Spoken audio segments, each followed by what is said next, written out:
welcome back, everybody. Tom Olson here with Becky Olson, my wife of 22 years. And I know we have been married for 40 or 50, so maybe we shouldn't be giving these. I don't know, but we have been asked by our editor and by other people that, hey, you guys have been married for a long time, and part of good success, part of being the right person is marriage. Part of doing the right thing is marriage. Part of doing it for the right reason is marriage. Part of the right person that you're doing it with is marriage. And for the right amount of time, which I believe marriage is a lasting commitment. It's something that we're supposed to be for the rest of our life, right? I mean, there's a reason why you say till death do us part. So all those things, being the right person, doing the right thing for the right reason, with the right people for the right amount of time, marriage has to do with every single one of those things. And we're trying to encourage everybody, challenge everybody to have a long, loving, happy marriage in good success. And so me and Becky every day are giving tips. We are in day 6 already. So I appreciate you guys. I want to thank you guys for listening to the first 5 days. Hopefully you've learned something. And if you have, maybe put us a note in the comments below, or tell your friends about Good Success and tell everybody else about what are the things that are doing here at Good Success. So today, are you ready to go, Becky? Mm-hmm. All right, so Becky's going to go first today and tomorrow. So, or maybe I'm going to go first tomorrow. I'm not sure. We'll figure it out between today and tomorrow who's going to go first tomorrow. But Becky is going to go first today. So, Becky, what is your tip for our audience today for having a loving, lasting marriage? Well, hold on. Oh, yeah. Oh, right there, yeah. Smile. I'm taking a picture. Okay, yes. Yeah, selfies, right? That's my tip. Not to take selfies, but to take the emphasis off yourself and put it on your spouse. We live in a world of, it's all about me. I want to talk about me. Yes. Yeah. Yes. And if you really stop to think about all the time you spend thinking about what you want and your expectations and your desires and, what do I want to eat for breakfast and what am I going to wear today and what am I? I don't even think we can fathom the thoughts that we have about ourselves every day. So if we could take maybe a fourth of those thoughts and place it on our spouse and think, what can I do for Tom? Or what does Tom need me to do today? Or what's one thing I can do for Tom that will make his day better or easier? Or one way that I can fulfill a desire that he might have today. So that's my tip, to take the focus off yourself and to think about your spouse. Maybe take some time and have a little empathy. My husband has a very stressful, busy schedule. So I should be thinking, what is something that I can do for him? And, he's going to have a rough day today. Maybe he's hungry. That's one thing. He'll go all day without eating something. So what can I make sure that he gets something to eat today? Because otherwise he won't eat. So just take the focus off yourself and put it on to your spouse or others. That's good. And I'm sure every one of you can learn that, and I can be better at that. And Becky says she can be better, but she's always perfect when it comes to that. So my tip for the day is something that I think may get across well. I'm going to try to do the best I possibly can, but it is knowing the difference between forgiving and accepting.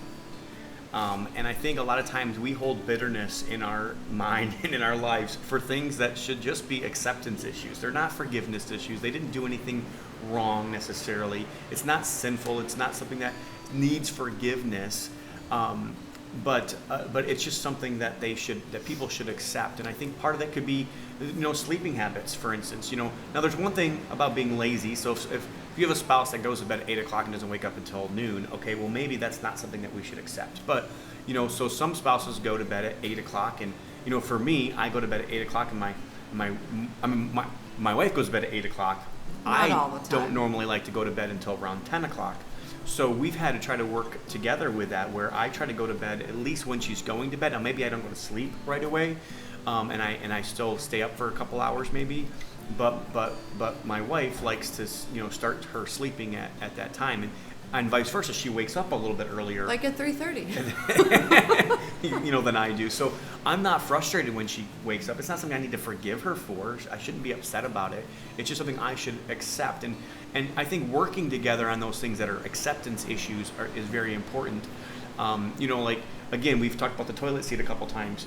That's something that's not necessarily something that you should get really upset about your spouse for. It's not the end of the world. Now, can you remind them of it? Absolutely. Can you remind your husband to pick up his dirty socks, or your wife to pick up their clothes?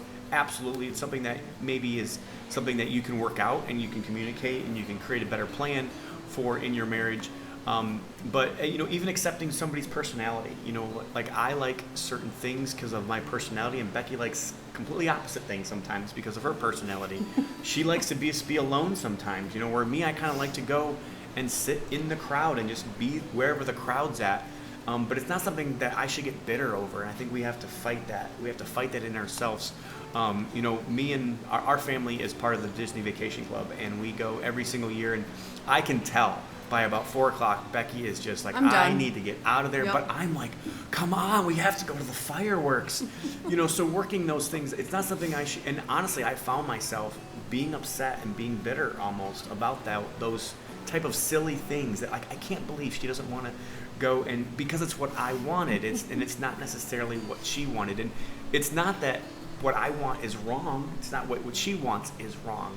It's just you need to learn to accept those things in your marriage and accept your spouse for who they are and love them for who they are, and constantly tell them, doesn't matter what you do, I will always love you. So sometimes, and it's at different parts of your marriage, it's hard.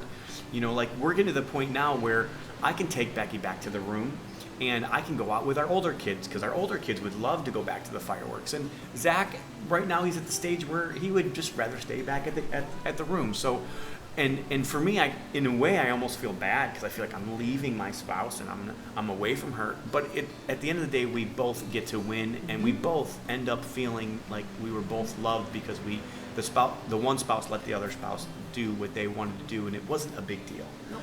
So know the difference between forgiveness and acceptance, and try to pinpoint those things that are just acceptance issues in your marriage. And I think it'll help you live a happier marriage and help you really love your spouse, and help them get what they want, or you know, their preferences in marriage. Anything to add to that, Becky? Nope. No? You got it? Did I nail it pretty good? You did a good job. All right, so what was yours again? Oh, you don't remember? I shouldn't get upset about that, should I? You should accept the I fact should that I have accept a the bad fact memory. that she has a bad memory? No, so what Becky said Just was... take the focus off yourself. You remembered. Yeah, I think you're just trying to trick us. I was just testing you. Yes, you're just testing us to see. So take the focus off yourself and put it on your spouse, and then know the difference between acceptance and forgiveness. I hope this helps you today. I hope this encourages you, challenges you maybe, and we are here at Good Success to support you. If you like this video, tell your friends about us. Support us, press like, press subscribe, whatever you can do to help the Good Success community would be much appreciated.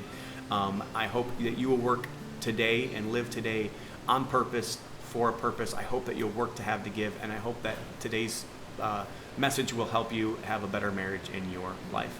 Can't wait to see you tomorrow. Tomorrow's the last day. Drum roll, drum.